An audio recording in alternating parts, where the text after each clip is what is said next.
A wealthy man bought a supposedly haunted house, and he offered to pay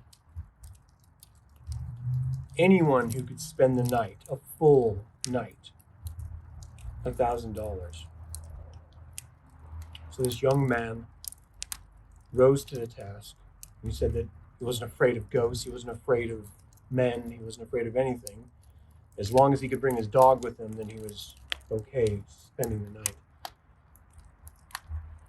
And the old man accepted the offer. So the young man went into the supposedly haunted house with his dog.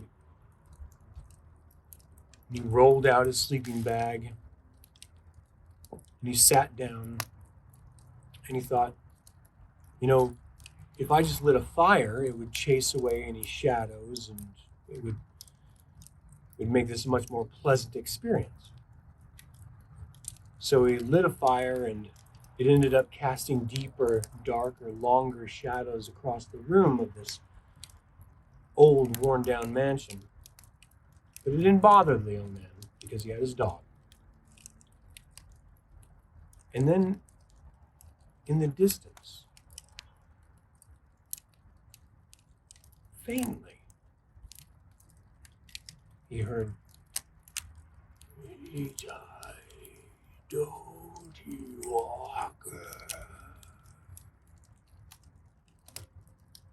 The young man couldn't really understand what that meant, or if it was even words, if it was even English. And then something miraculous happened. His dog actually replied, "Golly, golly, Ichi, Kichi, Dingo, Dingo." And he'd never heard his dog say anything before. So this is quite a startling turn of events, as you can imagine. And about half an hour later, after him trying to coax his dog to say something again, and his dog not responding, a little bit closer, a little bit louder in the yard outside of the mansion, the young man heard, "He died, Dodie Walker." Chills just fell down his spine. He genuinely started to become afraid, and he realized that if his dog said something in reply, then maybe whatever it was would get even closer.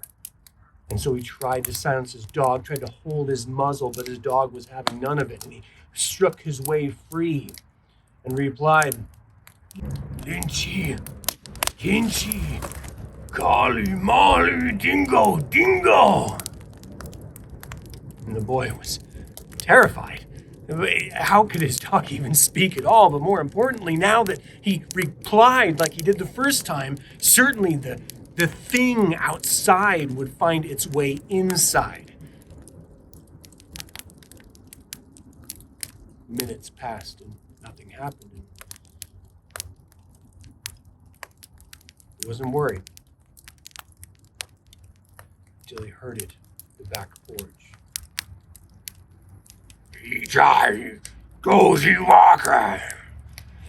And the sound was enough to vibrate the very atmosphere around him. He felt the rage from this thing outside, and it was so loud that it penetrated the walls. And he was terrified because he knew that his dog, who should not speak, was going to speak.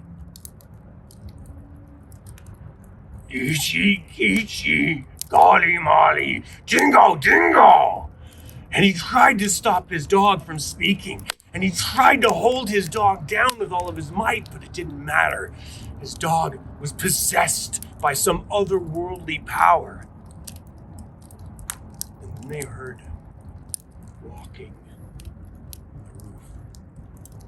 Tip, tap, tip, tap. And scratching at the top of the chimney. and tumbling down the chimney.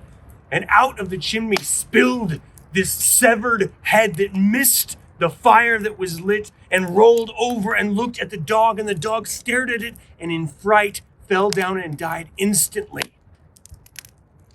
Terrified and shocked, the young man kicked the head to the side. And the severed head looked at the boy and said,